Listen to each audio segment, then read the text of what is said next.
The universe does not care about your ambition.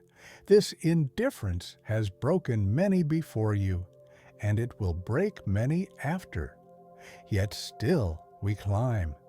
We reach for heights beyond our grasp, believing ourselves destined for greatness, chosen for something more. Our culture worships at the altar of ambition, feeds us stories of the self-made hero. What we don't speak of are the monsters created in ambition's shadow. The friendships sacrificed, the families neglected, the inner voices silenced in service of the climb. You've felt it, haven't you? That quiet corruption that comes when achievement becomes identity. The subtle shift when means become ends, when people become tools, when life becomes merely the canvas for your grand design. Nietzsche saw this darkness centuries ago. He who fights with monsters might take care lest he thereby become a monster, he warned. Yet we ignore the warning, believing ourselves immune to ambition's poison. Your ambition was pure once. It was about creation, contribution, perhaps even love. But something shifted along the way, didn't it? Something harder, colder, took its place. The German philosopher Friedrich Nietzsche understood the paradox that haunts the ambitious soul. He spoke of the will to power, not simply as domination over others, but as self-mastery and creative force. Yet he recognized how easily this drive becomes corrupted, how the strongest ambitions, left unexamined, transform good people into tyrants of their own making, prisoners of their own success. What Nietzsche offers is not condemnation of ambition itself, but a mirror reflecting back the true cost of ambition without wisdom, power without purpose, success without meaning. His harsh truth liberates us. When we face the monster our ambition might create, we gain the power to choose a different path, one where ambition serves life rather than consuming it. Consider the relentless climb, the ladder you've been scaling rung by relentless rung. Have you looked down lately? Have you noticed what or who you've left behind? The ambitious mind justifies all sacrifices in service of the goal. Later, it whispers, I'll reconnect later, I'll rest later, I'll live later. But later is an illusion that never arrives. Your calendar reveals the truth. Where you place your hours, you place your life. And what does yours show? Meetings with strangers, but no time for old friends? Deadlines met, but family dinners missed?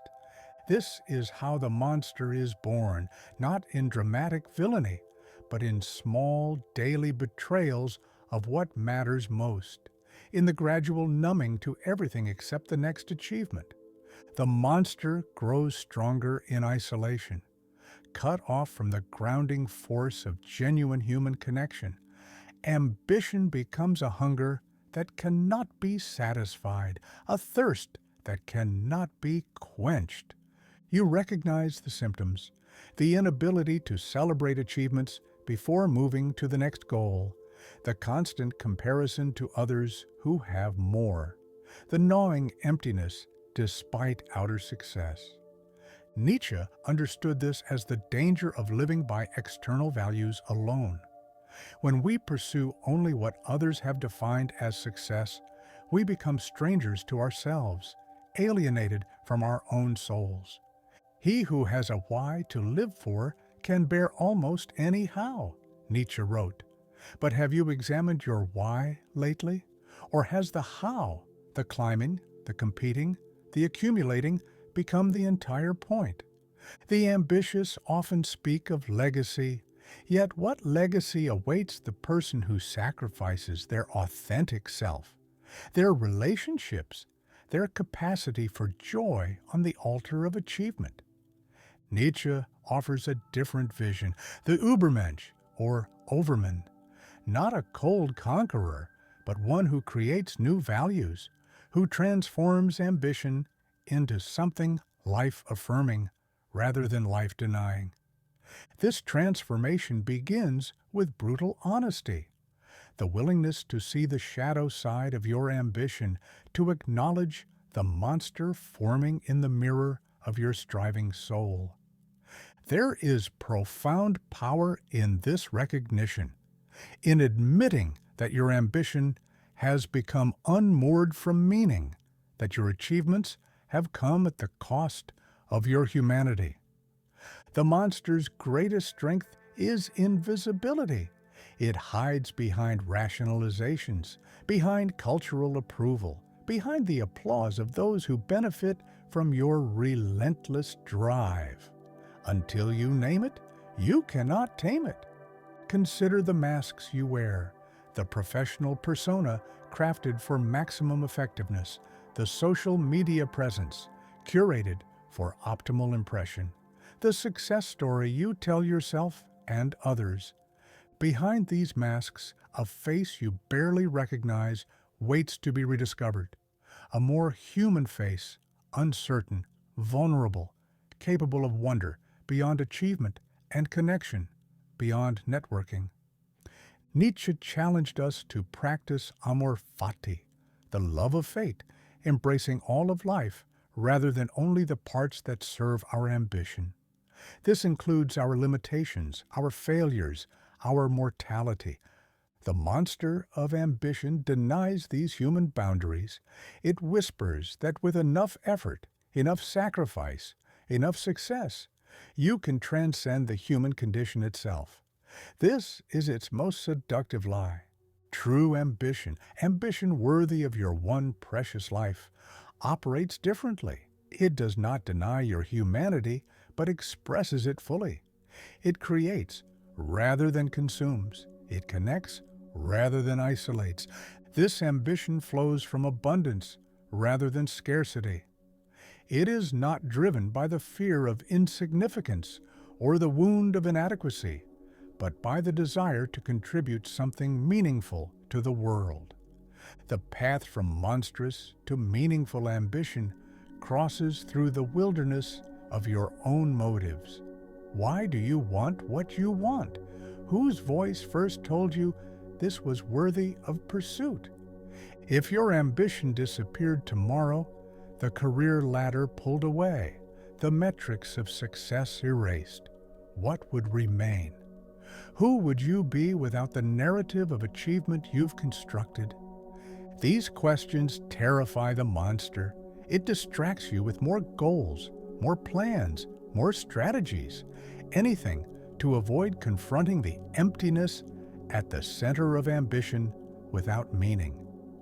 Yet in this confrontation lies freedom. Nietzsche called it the revaluation of all values, the courage to question everything you've been taught, to pursue and create your own authentic path. This revaluation reveals surprising truths. Perhaps success looks different than you imagined. Perhaps your greatest contribution will come not from climbing higher, but from digging deeper. The monster of ambition fears silence. In quiet moments, doubts surface. Was it worth it? Have I become someone I never meant to be? These questions are not weakness. They are wisdom knocking. Listen to them. They are the first whispers of transformation, the beginning of ambition's metamorphosis from a force that consumes your life to one that expresses your deepest values. Nietzsche wrote of 3 metamorphoses of the spirit, from camel to lion to child. The camel bears burdens of external expectations. The lion fights for freedom. The child creates new values. Where are you in this journey? Still carrying others' definitions of success, fighting to free yourself from their grip, or creating your own authentic vision of a life well lived? The ambitious often fear that questioning their drive will lead to complacency, to settling, to mediocrity. But the opposite is true. Examined ambition becomes more potent, not less. When aligned with your core values, with what truly matters, ambition becomes sustainable. It no longer drains life, but enhances it. It no longer demands sacrifice, but enables contribution. This alignment creates a different kind of power, not the brittle power of domination, of competing and winning, but the generative power of creation, of connection, of meaning that transcends achievement. Others will notice this shift, some will not understand. Those caught in ambition's grip may see your transformation as betrayal of the collective delusion, as dangerous heresy against the religion of more. Let them. Their reaction reveals their own imprisonment. Your freedom may illuminate their chains, and while this creates discomfort, it also creates possibility.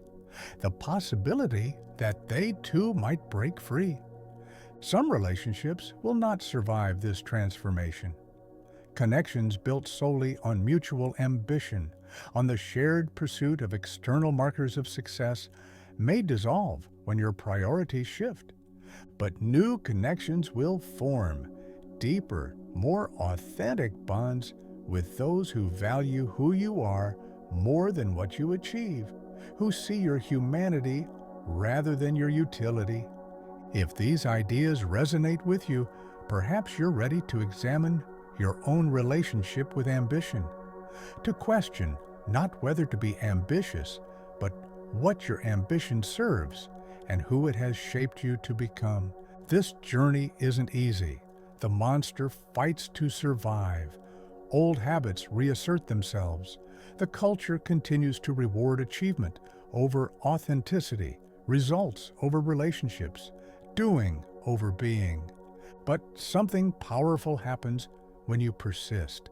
A different kind of ambition emerges, one that embraces both greatness and goodness, that pursues excellence without sacrificing essence.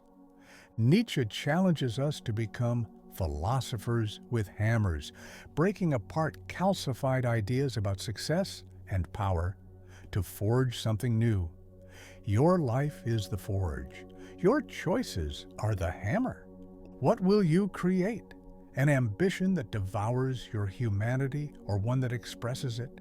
A life of impressive achievements but inner emptiness, or one of meaningful contribution and genuine connection? The monster or the creator? The choice confronts you daily.